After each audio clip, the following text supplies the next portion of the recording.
You've seen the shirts, now hear the story. 8103 Clothing was born from heartbreak, built with passion, and designed to make an impact. The name honors a loved one lost too soon, a brother whose memory lives on in every stitch, every design, every drop.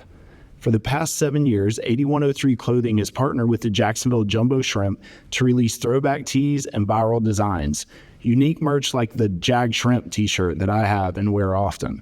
And yes, they're officially licensed to use all the classic Jacksonville Suns logos as well. But 8103 is more than a brand, it's a movement.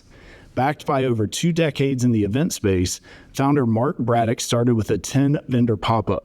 That vision evolved into the 904 pop-up, now Jacksonville's largest curated market, featuring over 200 vendors and generating more than 1 million impressions each month. This is about more than fashion. It's about building community, repping local, and keeping small business culture front and center. Rooted in Jacksonville Beach for over 22 years, yet they're just getting started. 8103 Clothing, resilience, community, legacy, keeping the memory alive. So we're back, brother. This is insane. I got to tell you. This might be the best backdrop we've done yet. I am feeling pretty good about it. From a nostalgia standpoint, because I know you came here when you were a kid, back in the day when it was Jacksonville Suns. I remember coming with my Little League baseball team. And back then, during one of the innings, they would give away a used car. A used car. It was not a new one. Do you remember what it was? It was some kind of Oldsmobile or something. But so we were here with our team, and our coach actually won the used car. We were going crazy. That is so much fun. Dang, I never win anything. I know. I don't either, but people that I'm around unfair. always win. Especially when I'm at the blackjack table. Just doesn't work out for me. But, you know, I got some great memories here too. It's like this the annual trip that you came with your Little League team and all that. But I had a chance to throw out the first pitch a couple times. And there's one rule when you throw out a pitch. One, do not throw it in the dirt. Okay. You can throw it pretty much anywhere, but you cannot throw it in the dirt. Are you sure about it anyway? Have you seen the worst? Okay, let me ask you this. What was the best first pitch that you've ever seen? The best. Or what comes to mind? Because I know what I'm thinking about. I would say the best one has to be George W. Bush after 9/11. I think everybody thinks just about. Just ripped a strike right down the middle. It was like the one time our country was all together, and you needed your president to throw a strike, and he did. He stepped up and delivered. Dude, that was awesome. Yeah. All right, so tell me. I've seen some bad ones too, but tell me the worst. So a guy that was just here a couple weekends ago, performing at DECA. 50 Cent. 50 Cent. Have you seen his? I got to pull it up. Yeah, I got to pull it up. We can watch it. Everybody needs to see this. Check this out.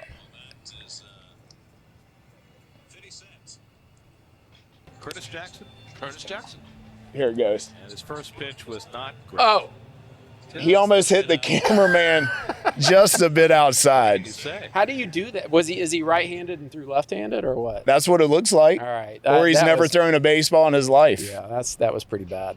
Yeah. 50 Cent. Well, I like the gear you're wearing. Oh, yeah. You got some gear. What's up with that? This one's pretty cool. So this is a collab that a friend of mine, 8103 Clothing, Mark Braddock. Chamber member. He has with the Jumbo Shrimp. And so it's a really unique. That is pretty bad. Take on the Jags and the Jumbo Shrimp. And that's so cool. So they partnered together, and his company sells merch here at the games, either in the concourse or the Tiki Hut. So he brought this by yesterday because he knew we'd be doing this. Well, you definitely look good. Thank you. I appreciate it. I think our guest today will appreciate that. We making sure that we represented today. And, absolutely. I got to tell you, I've been looking forward to this one for a long time because Ken Babby, when he came to town, he thought different than everybody else. He was so dang creative on what he believed this could be. And then you look at what they're doing today and the amount of investment he's made in this ballpark. I'm so glad to call him a friend and to have him here, the owner of the Jumbo Shrimp and many, many other things. And I think the citizens of Jacksonville are going to look forward to hearing his story today. For sure. But he's a great dude, and I can't wait for you to spend a little time with him. Yeah. Talk about an innovator. I love when people innovate, especially as it relates to Jacksonville and kind of bringing us into the, to the next period of growth. Like showing what we could be. And he's done that and kind of put this on the map. Well, so I'm really excited. Let's not wait any longer. Let's bring him out. Let's do it. Ken Babby, come on up. How's it going, guys? Good to see you, man. How are you? Good to see you. Thanks for having me. Appreciate it. Yep. He's got some sweet kicks on today, man. I saw him at a press conference the other day when they cut the ribbon. And by the way, you did a great job. Mayor did a great job. I mean, it was really, really good. But first thing I did was I was like, bro, those are some kicks right there. I'm gonna have to try to squeeze me a pair of those. See, so, we may know someone. Yeah, I may know somebody. May know someone. But man, welcome. Thanks for having me. This is a treat. So glad to have you. I'm a big fan of the podcast. You guys have done a great job with it so far. Thank you. So, yeah, you did your research. You were sharing with us earlier before we started, all the different details of each of the podcasts. So thanks for tuning in. It's great to see it taking off, and still we'll have to figure out what's in John Payton's proprietary protein shake, you know, but I'm so excited you guys are doing this and know it's going to be a huge success. It already is. Yeah, thank you. So we have a lot of things that we talk about, but the most important thing that I think this podcast can do is take people that citizens of Jacksonville read about in the newspaper or see on the news and really get to know their story. And so was wondering if you would, just start off, where did you grow up and what was your house like and what was the family like when you were coming up? It's interesting thinking back. I think mostly growing up, I thought, my life was pretty much like every other kid. We were a sports family. My sister and I were always grew up outside of Washington, D.C. in a town called Potomac, Maryland. We were driving. My parents drove us to practices and games and school, and none of us were particularly good athletes, but in our own little bubble, we thought we were great. And that probably had a lot to do with my own sort of inner confidence. Only once I, got older and left Maryland did I realize, there were some really talented athletes out there, and the dream of becoming a Major League Baseball player. I always tell people it ends at different ages for different people. For our guys that are playing here in Jacksonville, they're still chasing that dream. Right. My dream probably ended somewhere between my 13th and 14th birthday. So we all realize it. But I was also really lucky. My dad worked in sports. He was general counsel of the Baltimore Orioles. Then went on to be a player agent in the NBA, representing folks like Tim Duncan and Grant Hill and Shane Battier, Ray Allen, a number of really, we always sort of say the good guys in the NBA. And then he sort of the capstone of his career is he went back to the team side and was the president of the Phoenix Suns for about 6 years and drafted Devin Booker and sort of put them on the trajectory that they've enjoyed the last few years. So, I thought every kid at spring break got in the Previa minivan and went down to Florida and went to spring training and was the bat boy for their baseball team. And I quickly realized how incredibly fortunate I was and continue to be. So all of this is in your blood, right? Yeah. And you said you lucky. Grew up playing baseball. Grew up playing baseball. I was a catcher. Okay. Played at a, small private school outside of DC. And, on that little team, in that little community, I was a pretty good baseball player, way better than I, thought I could have been. Then I went to college and tried out. I went to Wheaton College outside of Boston, Massachusetts, and went out for tryouts. And the first ball on the first day of tryouts, the kid came in. He was trying to show off a little bit, and he threw a curveball that sort of started behind my butt and ended on the outside part of the plate. And literally at that moment, I knew that it was over. Your career had ended. There was no way I was going to. It looked like a wiffle ball, right? It's sort of it sort of slid right across the plate. And I said, I better go get a double major and figure out how to buy a team someday because my story is not going to be on the field. So what was I'm sure you met so many athletes. Yeah. When you think about as a kid, was there a idol that you had that you got a chance to actually meet? Yeah, they were just regular people, and athletes are regular people. I mean, we know that here in Jacksonville because we're fortunate to have a number of great teams in our community, and our Jaguar players are out in the community. We see them, at the local restaurants, and we see them, appear in the community. In fact, I think the Jaguars do an exceptional job of that.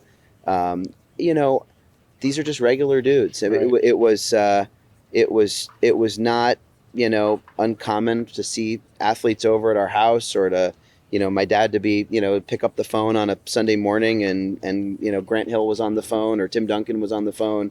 That was just like, and they'd ask, are you doing your homework? Are you, doing those things? So they're just they're regular people. And, they're blessed with an incredible skill set, and several of them have gone on to, really successful lives after sports, which is, particularly incredible and well-deserving. But, very, very fortunate. Regular, massive people. Yeah, I was gonna say that's a whole nother story. Yeah, so I was very high skill. I was at an Orlando Magic game just the other night. I had a friend that had tickets, and we were sitting on courtside and right next to the bench, and they're huge. Even the point guards that look small on TV because every other position's massive, they're still 6'4", 6'3". Yeah, it's incredible. And can't see it on the podcast unless you're viewing, but we are not blessed with a lot of height in our family. So you put somebody like my height or my dad, who we're about the same height, next to one of these guys, it's like it's sort of laughable. Yeah.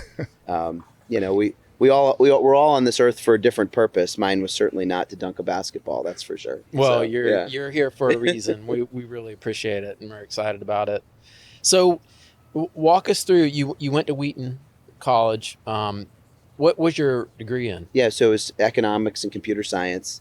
Had a real passion, still have a huge passion for technology, and love media. And so, that very first summer I was, pretty driven to be able to try and get an internship. I always wanted to work in baseball. I mean, that was really my passion for my whole life. I really didn't know much else. Wrote letters to, 30 major league teams, tried to connect with contacts that our family had. Nobody hired me. I mean, I would have made coffee, cleaned the toilets, would have done anything. And, was pretty totally unsuccessful in getting a job for a team, both as an internship or as a full-time job. So I took a job working night shift at the Washington Post, my hometown newspaper. I thought I'd stay there for a year or two and then get back into sports. And it was an incredible ride. I stayed at the Post nearly 14 years. I ended up running our digital business for the last 6 that I was there, and was the company's chief revenue officer. And I mean, working for your hometown paper, your hometown media company that, really is a community asset the same way that a sports team is, that's serving a community with a different purpose, really taught me the importance of sort of a community institution and what that can mean. And I had the pleasure of working there until Jeff Bezos bought the paper in 2012. You kind of just glazed right over that. There's, I mean, that's a big deal. And so climbing the ranks like that, was there a big break? Was there something I think honestly, a lot of it was being in the right place at the right time. I was a, young, IT guy working night shift and saw an opening for a marketing analyst position and walked down to HR and said I'd never taken a marketing class or a sales class, which was true. And they said, this job pays the same as the job that you're doing now, so don't do this for more money. I said, well, this is great. This is actually during normal human hours. So already I thought that was an upgrade, and took that job and spent a lot of time on the commercial side of the business, getting to understand sort of what was driving revenue and where sort of this community thrived around this paper, which was just starting to figure out its future from being, an ink on paper newspaper business to trying to figure out this new world, of course, that we know all too well became a mobile business, a video business, a broadcast business, and ultimately a digital business. And to see that sort of from its inception, from an intern, from a marketing analyst, from a sales manager, to leading our national advertising team. I was 26 and responsible for nearly $1 billion of ad revenue at the Washington Post. I had no idea what I was doing. 26 years old. I just thought it was cool. You could take a business trip and could go out and have a steak dinner and then come back and show your receipts, and they paid you back for it. I thought that was the greatest thing of all. So was very, very honored when the Graham family, who, owned that paper for, nearly 130 years, through Watergate, through Nixon, the Pentagon Papers, when Catherine Graham's granddaughter asked me, to lead our digital business, that was a dream come true. Wow. And, as I said, had the pleasure of doing that for 6 years. That is insane. Yeah. It was worth more of the story on that, because 26 years old, I did some crazy stuff when I was 25 that people probably thought I felt like I was always in the room I didn't belong. Yeah. I don't know if you've ever been in that. No, I feel that every day. I mean, I walk into buildings and places that we go as the owner of the Jacksonville Jumbo Shrimp and have no idea how I made it in this room. Yeah. Or opportunities I think that we get a chance to be there, and it's because of baseball, it's because of the community, it's because of Jacksonville, and sometimes I just don't say anything, don't screw it up, make sure my shoes are tight. Yeah, no, and they will. Eventually they will kick me out, but it hasn't happened yet. Yeah. So Ken, I think we all can tell from what you just shared with us that you've made the most of the opportunities you've been given. And that comes with a lot of responsibility. Obviously, you have a massive responsibility with leading this organization. I wonder, though, because I work with a lot of nonprofits, and they benefit greatly from people in the community like yourself who, are successful, kind of leveraging that platform for the benefit of the community. And so I know you've been involved with some community type initiatives in the places that you've been. What are some of the things that you've done to really make an impact in your community, and maybe some of the funnest things you've been involved in? I mean, when you think about a baseball team, and we're sitting here kind of with the backdrop perfectly of this gorgeous stadium, with all these empty seats, the business part of you thinks constantly about how you're going to fill the ballpark up, how you're going to get people there, how are we going to showcase this experience that we're trying so hard to build? But really, and I say this rarely, but it really is true. The baseball portion of what we do, and selling tickets and selling hot dogs and having fans sit up in the shrimp boats and doing all those things, they just provide the platform to be able to accomplish a broader mission, right? So if the baseball team's mission is affordable family fun and $5 tickets and $2 hot dogs that gives this community something that over 70 nights a year they can enjoy, it gives us the platform to be able to be involved and do more in the community. And so whether it be with our nonprofit activities, whether it be with the different community institutions that we get a chance to partner with, of which there's several hundred every year. I wish there could be more, that we get a chance to either volunteer our time, volunteer resources to create community programs together. That's really actually the magic of it. I just said this to somebody the other day on opening day, and it really is true. These teams, like I may be the guy whose name is listed as the owner of the Jacksonville Jumbo Shrimp. This is the community's team, and that's not just something we say. This is Jacksonville's hometown baseball team, and when you respect it as a stewardship versus just a guy that owns a business, you sort of view it and you make decisions differently. And I think our whole team sees the respect of owning a franchise, running the business as a public, business, not a public company per se, but a very publicly identified business. And we use that platform every day to try and do well in the community. I would have to say that Jacksonville does feel like this is their team. That's our goal. And to have an owner that is community oriented and not trying to squeeze every last penny out of the business, but understanding I have to invest millions of dollars to make the experience for families the right experience. It's important. Yeah. It's important. And the community, let's talk about the relationship with the city. We talk a lot about public-private partnership, and sometimes you see sports organizations across the country talk about public-private partnership, but the city has stood with us through various administrations. That's not just a statement about the current administration. Multiple previous administrations have said this place really matters to Jacksonville. And they haven't just said it at press conferences through words. They've put money behind it, right? The city of Jacksonville just put $31.5 million behind what we're trying to create. That's a lot of money. That's a lot, in a world of competing priorities and community initiatives and schools and roads and infrastructure.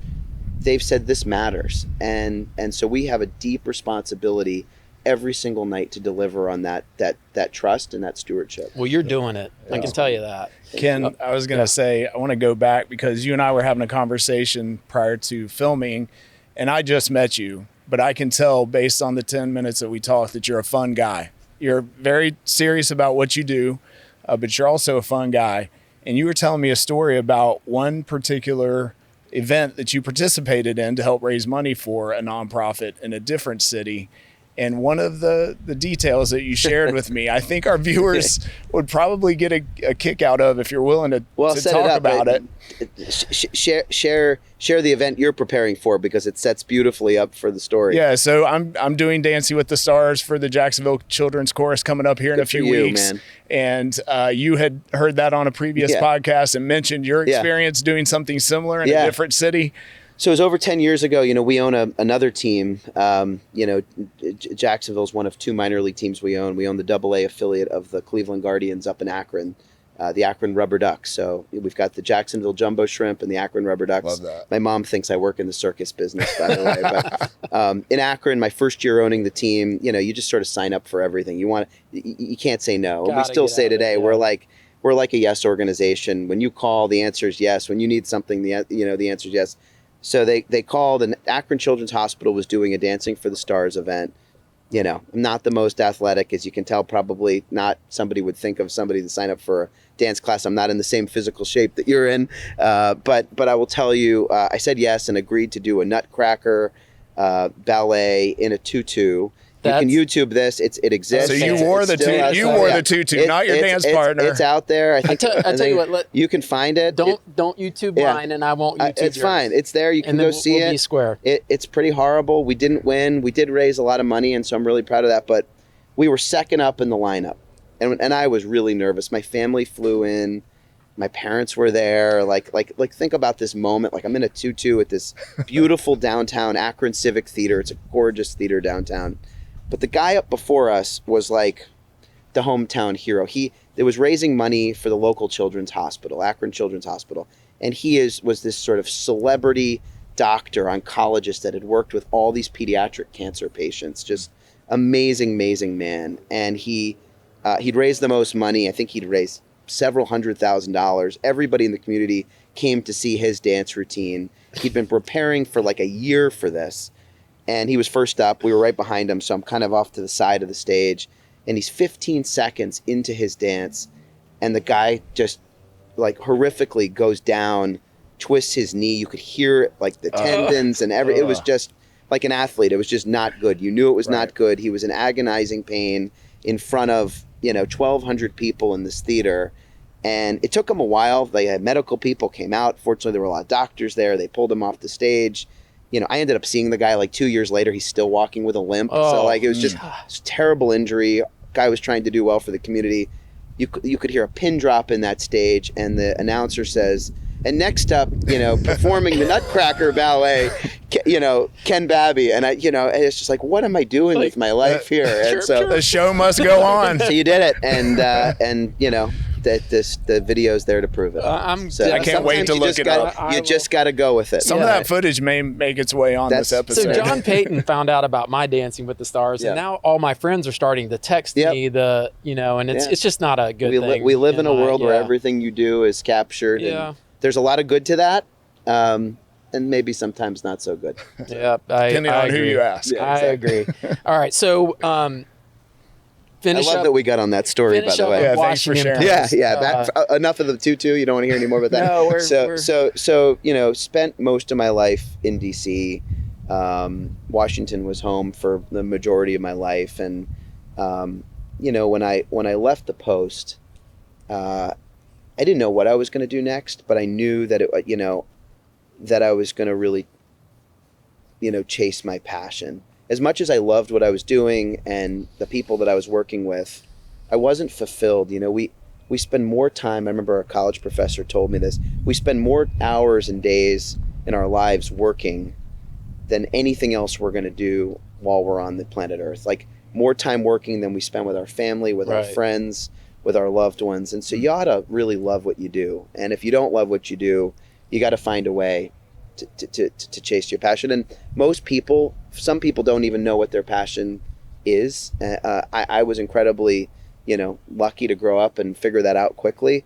But the majority of people never get a chance to do what they love. And I was committed at that point that whatever I did next, even if I wasn't going to make any money doing it, I was going to do what I love. And so started traveling around the East Coast, had a 2-year-old son at the time, and didn't want to be too far from DC, and ended up in the town of Akron, Ohio, and bought the AA baseball team that had been somewhat neglected by its owner, and fell in love with that community, and we started our work, a small, Midwestern community in sort of the suburbs of Cleveland, and we're the baseball team on a Friday night's one of the biggest thing that goes on in the community, and our work began in 2013. Is that where LeBron's from? It is also where LeBron is from. Yeah, absolutely. Yeah, LeBron, and it's the rubber city capital of the world, right? So Goodyear and Firestone and BF Goodrich, all these great, American brands that started right there in this, small Midwestern community.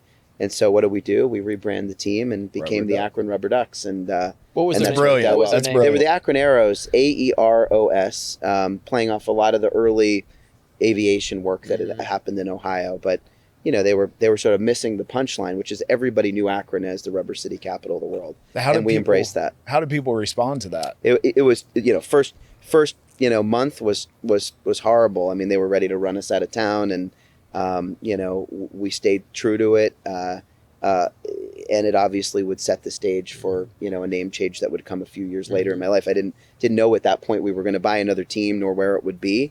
But we weathered through those 4 or 5 very, very difficult weeks. Pretty horrible social media, things that I wouldn't repeat. We keep screenshots of it. But in some ways you had sort of a chip on your shoulder that you knew that you could deliver something really fun and fresh for the community. And that really set the stage for what was to happen, 3 years later. Yeah. So how did you get in touch with the Suns? What was the process? Like, you're already in the game now. You did your team play here? No, we didn't. So this is a great story too. So 2014, we were 2 years into kind of the journey in Akron. We'd rebranded the franchise. We'd done a lot of work to the ballpark, sort of played out the playbook as we'd intended in Akron, and our team, it started to have some real success. And I hadn't taken a vacation in like 2 years. I mean, I was just, one, I'd put every penny I had into starting that operation, but 2, it's not in my nature to stop and reflect. But I felt like after, from buying the team, leaving the post, starting the operation, launching it, renovating it, rebranding it, I really just needed to take a minute and breathe. I'd gone through a divorce, and so that was sort of a tough time in my life personally, and ended up, just looking for a spot to crash for a week or two, and ended up in Amelia Island. And not a bad place to be. Decompress. Flew to Jacksonville, had never been here before, booked a hotel room with no end date. So I'd never done that before. I said, could I stay here 2 weeks if I wanted? They said absolutely. Brought my stuff, enough clothes for 2 weeks, sat down. I think I made it like one night, maybe a night and like a day sitting by the pool, and I was totally restless. Right. And I'm on my phone and I'm scrolling through what's going on in town. And it just so happens, like, our season had ended in Akron, but it just so happened that the Jacksonville Suns were playing in the playoffs. And I looked and I, put it in Waze, and I'm like, well, it's only like a 35-minute drive from where I was staying. I got nothing else to do. I was solo on vacation. Hopped in my Hertz rental car, drove down here, parked in the garage, walked into the ballpark as a fan, and watched the Suns that night win a playoff game. And I did not know that story. I have photos to prove it. I came in, sat down, fell in love with it, introduced myself to Mr. Bragan, who I'd heard about was this sort of legendary Jacksonville minor league baseball owner, and I don't know if it was that night or the next night. By the way, I came back like the next 2 nights for 2 more games. So now, so much for this like vacation. I was like back at minor league baseball games for 3 out of the first 4 nights of my trip. But I walked up to Pedro, as he's known, and said something kind of cheesy, like, it was like a little bit like that girl that you saw that you really liked, but you had to build enough confidence to go say something. And I said, like, something along the lines, "Oh, nice to meet you, Pedro. I'm Ken. I own a team up in Akron. If there was ever a way to, to get involved with what you're doing here, something, not very well thought out, not very sophisticated," and gave him my phone number. I pretty much assumed I'd never hear from him again. And about a week later, I'm back in my office and saw a 904 number pop on my phone. And he said, "Why don't you come down and have dinner?" And it's one of the great stories. I sat down with Pedro and Nancy at dinner at Jack's Beach, told him we wanted to buy the team. He didn't dismiss me. He said, "Meet me at the ballpark tomorrow morning." I wrote a number down on a Post-it. I'd heard that, maybe he would be interested in selling. Didn't know much about it. I'd heard he'd been talking to some local folks and said, "I don't know if this works for you." And he said, "Let's do it." And he honored his agreement, and we shook hands and had a contract in probably 2 months, and the rest is really history. Did he say why he was willing to sell to you? Because obviously other people were interested. Why did he have that connection with you? Yeah, I mean, I'll say this. Pedro was just here last week. It was really cool for us. I saw the picture. Had a chance to show off the renovations and, Bragan Field and the baseball grounds. This place is here, and a big part of the reason this place is here is the Bragan family. And we give them a lot of credit and talk often about it. But Pedro and more so his father, Peter Bragan Sr., had a vision for what minor league baseball could be in Jacksonville from the old Wolfson Field across the street.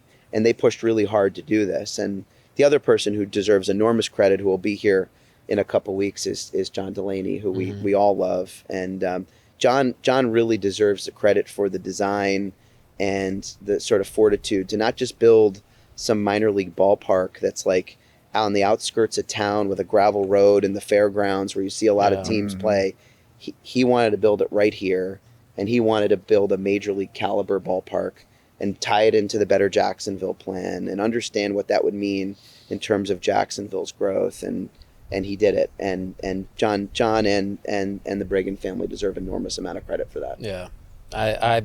I think that's absolutely appropriate, and I think you deserve a lot of credit too, taking it to another level. And part of that is renaming the team. And T, I was going to tell you, I was at the chamber, CEO chamber, just a couple years at this point, but was connected and had a really good opportunity to connect with Ken and get to know him and understand what his vision is. And I got a phone call one day, and he goes, "Hey, Daniel, I want to give you a little update of what's going on, and you really can't say anything, but I think I'm renaming the team." And I said, "Well, that's pretty cool. The Suns have been around a long time. Are you sure?" It was kind of the same thing you probably dealt with in Akron, and so he was a little coy about it, and I said, I said, "Ken, if I'm going to be up on the stage introducing you, I kind of need to know what the name of the what am I getting myself into?"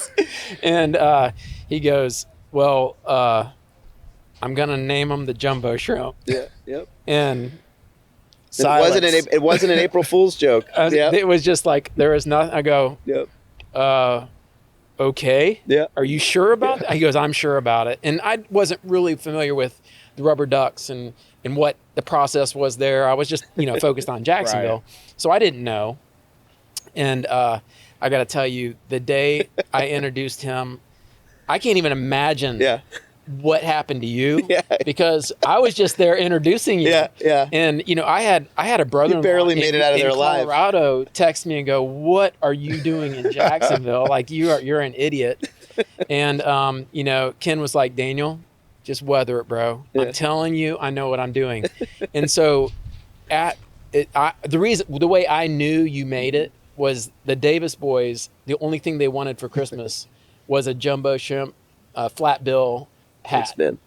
And I went, okay, he's figured it out. I mean, something's going on. Every kid wanted a Jumbo Shrimp hat. Yeah. And I couldn't believe it, and I was glad to be a part of it. Well, and, let's tell everybody what really happened, because I haven't really shared this story. You know this, but I'm going to kind of out this story because it's the truth and it deserves to be told. This is the first time you told this? First time I've told this. And you're doing it right here on Speak Easy Jax? Right here on Speak Easy, and it deserves to be here for good reason. So I made 2 phone calls that day. there was a person I called before Daniel Davis to be at that press conference. We knew Daniel would come. I knew he was a friend. I knew he'd be there. But I wanted Daniel to come and stand beside our mayor. Dear friend Lenny Curry, who we love. Lenny is the best. And had the same conversation with him. And let's just say he had conveniently said he had a trip that day, couldn't make it, was not going to be able to appear. Whether that was true or not, nobody will ever know. Lenny, if you're out there and listening, someday you'll have to let us know. But when I told him the name was Jumbo Shrimp, I don't know if he was off on a plane or planned a trip or stayed home. He was heading to the airport. He did after that. He was like, and Daniel Davis said, "I'll be there. What time, bro? Let's make it happen." And I will never forget that. And those were tough days and tough weeks. I mean, Akron was hard. Jacksonville was brutal. I mean, those next few days in particular, like I was like I was like hiding under my bed. I mean, sports talk radio was just downright nasty. And there are a lot of great people in this town, but those few days, I wish we had it on tape. The things people were saying on social media, people, change is hard. Yeah. And we try and conveniently forget folks when they say things, but there's still a couple of people in town that put some things out on social media. It's been like almost 10 years, and I still say, I remember when you tweeted out there that what you thought was going to happen. They wouldn't admit it today, though. No. And now look at it. Because normally they got like a Jumbo Shrimp hat on when they're saying it. So it's all good. We move past it, but this is Jacksonville's team, and when you walk through the airport now, you see the Jumbo Shrimp stuff. You told me you knew that it was going to work when your son had that experience. I had a similar experience, Daniel. I was with my son at the time, who was, not barely 10 years old. I mean, he was maybe 8 years old. We were in New York City. Don't remember what we were doing up there. I was there for visiting somebody, and we're in Times Square. And there's a kid that's walking through Times Square with his AirPods in and had a backwards Jumbo Shrimp hat within like 3 weeks of the announcement. And I'm like, we're in Times Square in freaking New York City. And my son saw somebody wearing that Jumbo Shrimp hat. And that was a really proud moment for me. Did you just? I'm sorry, T. I was just gonna say, Ken, we know that you got, some outside noise, negativity. A little bit. What was it like with the people here in the organization when you rolled? Because I'm assuming you met with them prior to telling the public. Yep. So let's tell another story. This is great. We'll just get it all out. This is a great place to just sort of just air it all. This is not called like confession hour. That's not what this is. But no, this is great too. So everybody was sworn to secrecy. We actually made everybody, as we told the staff, and our staff here is like a family. It's virtually the same people we started this with when we got to town. And the folks that, as we look around, that make this thing go every day and make this building come to life. It's the 35 folks on staff that work here at the Jumbo Shrimp. At the end of the day, this is a beautiful building. It's a great video board, awesome place to come. But at the end of the day, it's the people, right, that are making the food and creating experience. Anyway, we came to our staff. Harold Craw, our GM, and I sat with the staff and sat around in a circle. My memory, I think we made them hold hands, although there's sort of some question as to whether or not that happened. They definitely had to all sign non-disclosure agreements. Yeah, right. I remember that because my dad was a lawyer. There was no way I was going to miss that piece. But we gave the date that we were going to announce it, and we said, you're all sworn to secrecy. I think we even said you can't even tell your family. I mean, you can tell your family you're working on a big project. You can tell nobody until this date at this time, and everybody committed. And the night before the announcement, the press conference was set. It came out on the media that the team was going to change its name to the Jumbo Shrimp. In fact, you can go back and look at those articles. And the entire staff thought somebody was about to get fired for leaking this. They were texting. There's a group text, and people were saying, "I think it was this guy. I think it was this person. I thought it was this person in this department or that department." And it was actually me. I could barely hold it together. And I sat down with the Times Union the day before and did an embargoed piece planned with our pal Gene Fournette, who I adore, and spilled the beans completely to him and told him he could release it at 10 p.m. the night before the rebrand. And sort of forgot to tell my team that story was going to come out so they all thought it was somebody else, and turns out it was me. The other thing that happened that night. That's so brilliant. There's two more pieces of the story. So this piece comes out, it's 10 o'clock at night. That night, Game 7 of the World Series, Cubs are playing then the Cleveland Indians. And in one of the most maybe historic World Series that we've had in the last 25 years. And so that was huge news.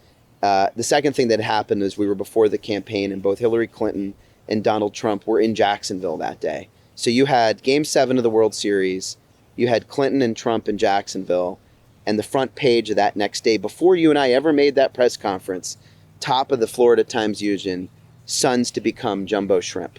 And in the corner on the lower left, Trump to visit Jacksonville, and on the lower right, Cubs defeat Indians to win World Series. Wow. And we have that newspaper, and so anyway, that's really what happened. You knew, right? Yeah, we knew.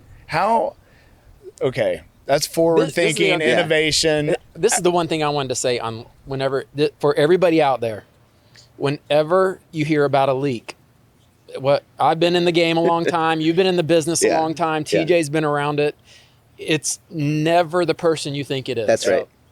Your mind automatically goes to, I know who leaked this. Yeah. And when you find out, or if you never do, it's always the person you never thought would be the one that leaks. It's true. It's so true. And look, 13 years in the media business, we wanted to thread that needle really carefully. We wanted to tell the story who we wanted to tell it to, and we wanted it told the way that we wanted to tell it when we wanted to tell it. And we got really lucky. It all worked out. That's real brilliant. So you don't have a marketing background as far as education. Where have you learned?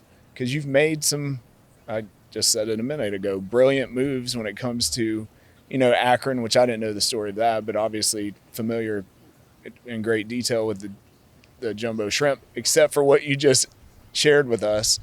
What is it? Are you reading, studying brilliant marketers? Like what, or do you just, does it come naturally? You're giving me way too much credit. Like we're just not afraid to try things.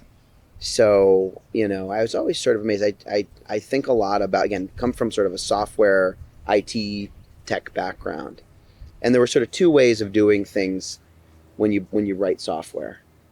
There was sort of Microsoft's way of doing it, which was to put a release out every couple of years. We all remember when like Windows 95 came out, and Windows 98 was like a huge deal, and they'd work on it for like 5 years to get it right. And then there was Apple. And Steve Jobs had a belief that you just had to constantly iterate and constantly push updates to your phone and create new products and try things. And some of them worked and some of them didn't. And it was okay to make mistakes as long as you kept iterating and kept iterating. And that sort of resonated to me. I was part of a team when I was at the Washington Post that was sort of called in for this super secret project with Apple to create a tablet device and be one of the first apps on that device, which became the iPad. And I had a chance to sit in a boardroom with Steve Jobs, and he was quite the character, and talking about what colors the app should be and what it should look like. And I remember him just saying, we're going to make lots of mistakes. Let's just accept the reality right now that we're all going to make a ton of mistakes, but we're going to iterate constantly. And I still say that to my team today, nearly 10 years after doing this. Man, what an important message to send to, because we'll have some young professionals that are, entrepreneurs. Take chances and admit you're going to screw up. Now, you don't want to make the same mistakes 3, 4, 10 times. And sometimes I do that too. But at the end of the day, just you can't be afraid to just get out there and try and make things happen. That's good. That's really where I am right now. I look like it's my second phase of my chamber job, and that's why we're sitting here today. And I told the staff, if you have a crazy idea, bring it. And let's try it, because I don't want to be stale. I don't want to be the same old chamber type thing that we've had for a long time. I want to always invent. So you have to. I mean, first of all, these jobs, any job can get boring if you don't. And we have to grow as humans. And, whether that's, in our, existing jobs, new jobs, hobbies, relationships, like we're all a big work in progress. I certainly am. If we had my wife here, she could give you 47 things that I could be doing better. I promise. She's the sweetheart, by the way. She is. Liz is the best, as is Rebecca. So, talk about, we have all the work. I love being out here with the work going on, and you've got so much incredible, opening night. And tell us about what the citizens of Jacksonville can expect when they come down here. So most folks have been down to the ballpark before, and part of that is what we were sort of trying to change the image of, which is we do have a great ballpark. I put our facility amongst certainly the top quartile of AAA ballparks in the country, but we also travel around a lot and see what they're doing in Nashville and Vegas and Austin, Texas, and other great AAA markets, and we want to try and learn and maybe even copy a little bit to see how we can improve. I'm also sort of fanatical about certain experiences that you can't find in the minor leagues, right? And I really do believe Jacksonville is a major league city. We operate as a major city. We've got a NFL team on the other side of the parking lot, and there are folks in Jacksonville that want a major league experience here in the community. So sort of the juxtaposition of being all about affordable family entertainment and having a $5 ticket and being a AAA baseball team, yet folks who come up to the box office and are expecting a different experience when they come here, put us sort of at a I would call it a bit of an identity crisis. Who do we want to be? And the answer is it's about affordable family fun, that we're never going to depart from that mission, that served us well. Jacksonville deserves it and believes that. But we started to create some different experiences. I'll call them neighborhoods that are maybe a little bit different than sitting out on the berm for the $5 ticket, which we hope you'll always be able to do. We created a home plate club. We partnered with PNC and created what I think is as nice as any major league home plate club. We modeled it after the Atlanta Braves, wood panel design, all-inclusive experience, includes your beer, your wine, a really first-class meal. I was in there last night. I mean, the food is incredible. We've got a full-time executive chef that's focused on that space. That's so cool. No outside concessionaire, really great experience. Now that's not a $5 ticket, right? That's a different price point. And we only have 150 of those seats in the ballpark. They're the best seats in the house. You're sitting closer to the catcher than the pitcher is. So sort of visualize sort of that major league experience now exists here. And we're really proud to have partnered to create that space. And it's super special, and not everybody will get a chance to see it, right. But it's something that we're really, really proud of to be able to share. Then we said, look, the next thing we want to do is really listen to our fans in terms of broader climate-controlled spaces. It gets hot here, July, August. We now play to the end of September. Our season is a long season. The baseball season is the longest of any of the sports seasons. And we created the new right field hall. Seats up to 200 people on the inside of the space, which creates really the first private event space in the sports complex that looks downtown at the city, out at the river, and then towards the new football stadium of the future. You can have all those experiences in that space. So that'll be for game days. That'll be for non-game days. We hope people will book weddings there, graduation parties. As the Jag Stadium is under construction, we'll really lean in to be that hub for the community. And that space includes a power alley, a terrace in the front, which I think is probably the best baseball experience in the building. A $15 ticket, and you're sitting, right over the right fielder, with great food and beverage options, indoor and outdoor access. Those spaces have sold out virtually every night since we've opened them this year. And then kind of the cornerstone of our project, beyond the home plate club and the right field building, is as the sports complex moves down towards the football stadium, we wanted to really reimagine our front gate. And to really play the southern theme of the front porch. Everybody had always walked into the ballpark at home plate and gone up the stairs, and it's hot and sort of not near where you're parking. It's kind of a pain in the butt. You can still do that if you want. We're not closing that. That gate's still open every night. But we wanted to really reimagine our center field front porch as a gathering place where people gather. This was really the creation of Harold Craw, who grew up in Chattanooga, and the front porch is a really important part of the southern community. And so we bring people in, they gather as groups or meet as families or meet after work. There'll be lawn games for kids. You've got a great experience there that's climate controlled. And the centerpiece of that center field front porch is the thing we kept probably the biggest secret through all the renovations that just opened, and those are the shrimp boats. Pretty cool. So cool. Yeah, the shrimp boats really are a story you could spend a whole hour on, which we don't have. But I will tell you that as I've grown up, you travel around the country going to ballparks. You could be in any city in the country.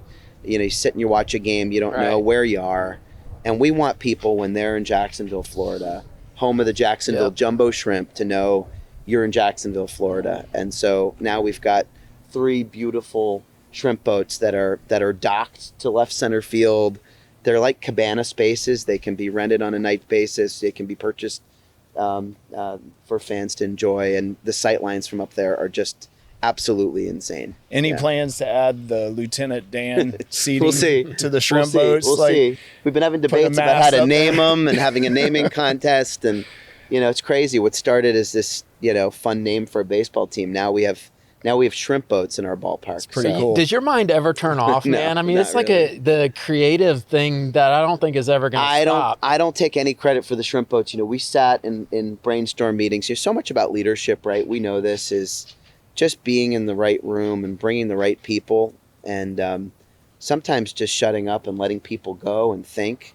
I could probably do a lot better at that, but the idea of the shrimp boat came from one of our designers, a guy named Tom Chapernikoff at O Sports, who literally just blurted it out in a meeting and said, well, why we got to get some shrimp boats in there. And I think maybe he meant it as a joke. Like, we've had this conversation a couple times, and there was probably 30 opportunities to cut it out of the project budget. Like, we totally couldn't afford them. They were way beyond what we could have ever done. And then it was like, well, maybe let's just do one shrimp boat. And then that didn't feel cool enough. And we said, like, look, if we're going to do this, we're going to do the shrimp boats. And the team got behind it, and here they are. So we partner with a company that builds attractions for Disney, and they made it in by opening day. Great credit to the team at Birkin Construction, and they're open to fans tonight, actually. So we're really excited about that. Yeah. So got to start bringing this in for a landing. It's the fastest hour of my entire it's been so good life. But one of the things that we ask all of the participants, we all have awesome jobs, and there have been times in my life and in my path where I did not have the best jobs. And so you're in a great spot now. You kind of had a great career, but as you were coming up, did you ever have like the hardest or worst job that comes to mind? So I got fired from a job once, and that, everybody should go through that process in life because it's incredibly humbling. I was a shoe salesman at Montgomery Mall in Bethesda, Maryland, as a summer job. And I actually loved the job. Absolutely loved the job. It was probably the first sales job I ever had, and guys would come in and explain what they were looking for, and you're smelling their feet in the middle of the summer. And, now I guess people just go on Zappos and buy shoes. It's, what we do. But, getting fired from a job is really humbling because it really makes you take stock of what you are good at and maybe what you're not good at. And, I think back about that often because it's, I'm not saying I'm looking to go back to the mall and sell shoes, but it really makes you think about how fortunate you are to come to work at a place like this every day and be in our community. So have you ever been fired? I have been fired. I worked in a warehouse job one time at a Sears warehouse, and they downsized, and I was the last one hired. And I was not upset about being fired from that, exactly. Let go from that job. That was some hard work. Yeah. What about you? Yeah, I got fired by about 100,000 people in Jacksonville, but no. So I don't know if you can hold a candle to that one, but this is what I was going to tell you. I think that it does make you sit back and think, okay, how do I recalibrate? Yeah. What was that? Yeah. How do I move forward? Yeah. And so I can say I've been fired before. Don't want it to happen again. No, and it won't. You're such a superstar, Daniel. Yeah. We're lucky to have you, man. Well, I'm so happy to be here, and dude, to count you as a friend, and to have this new direction the chamber's heading, and all the people that want to move their companies here. Yeah. It's insane right now, and I mean, all they're going to do is come here and realize that they can fill up this ballpark, and there's no better place in the world to be than Jacksonville, Florida, right now, and we're really fortunate. I'd love to say that we knew 10 years ago that this was going to happen. We didn't. This is such an exceptional place. My wife and I are so proud to call this home, and I'm excited to see where this community goes in the next 10 years. Yeah. We will continue to be the greatest champions of this city. I know you will. Yeah. All right. So last question. Yeah. Do you have a photo that you want to bring in and tell us about? I do. So the photo that I picked, it was a big debate as to what to choose. But the photo that I picked is of me and my dad. So this picture was from spring training. It's probably, I don't know, you can guess how old I was there. So 6 years old. Yeah, I was pretty young. And if you see pictures of my son, he looks a lot like that as well. And what was your dad? My dad was working for the Orioles at the time. Wow. And I think that picture was taken in St. Petersburg, Florida, where the Orioles were training. And I will tell you that my love affair with the game of baseball really is because of my father. And my father's, I'm sure, is because of his father and the relationship that gets built. Baseball, aside from the game on the field, creates this opportunity for relationships to be. But there's this sort of the right cadence and pace. It's not like hockey or football where you maybe can't hear a conversation. There's that sort of nice pace to the game that allows you to really enjoy the company of the person that you're with. And for me, that happened around the ballpark with my dad. I still cherish those moments that we get a chance to have together. We do an annual boys trip every year. It'll be here Memorial Day weekend, where me, my son, my dad, my brother-in-law, the kids, etc., boys only for that trip, come down and enjoy a great weekend. And these kids will enjoy those moments for the rest of your life. So that started for me nearly 40 years ago. And my father's still my best friend. There's not a day that goes by that I don't get a chance to tell him that. So man, that's so really cool. cool. Yeah. Well, listen, we got to dial this thing in, and I wish you the best of luck. I want to be half as creative as you are in the rest of my career, and I'm just honored to count you as a friend. And you've been so good to me, and I'm honored that TJ gets a chance to hang out with you for a little bit. And I think the citizens of Jax are going to love this conversation. Well, thanks for having me, and wishing you guys great success with this. I know it will continue to do well, and thanks. We'll do it again. Yeah, great job, definitely. man. Thank you, guys. It was awesome. Appreciate it. This episode is brought to you by Big Chief Tire. Big Chief Tire isn't just a business, it's a Jacksonville legacy. Locally owned and fourth-generation family run since 1961, Big Chief has spent more than 60 years earning the trust of this community. Their reputation is built on honesty, transparency, and a commitment to guest service that goes far beyond the standard. Whether you need new tires, routine maintenance, or a quick repair, you can count on being treated like family, because that's exactly how they do business. With 6 convenient locations across Northeast Florida and a team that knows your name, Big Chief Tire is proud to keep Jacksonville rolling. One car, one customer, and one generation at a time. Thanks for tuning in to Speak Easy Jax. If you enjoyed the conversation, follow us on our social media platforms, share it with a friend, and make sure you like and subscribe so you never miss an episode.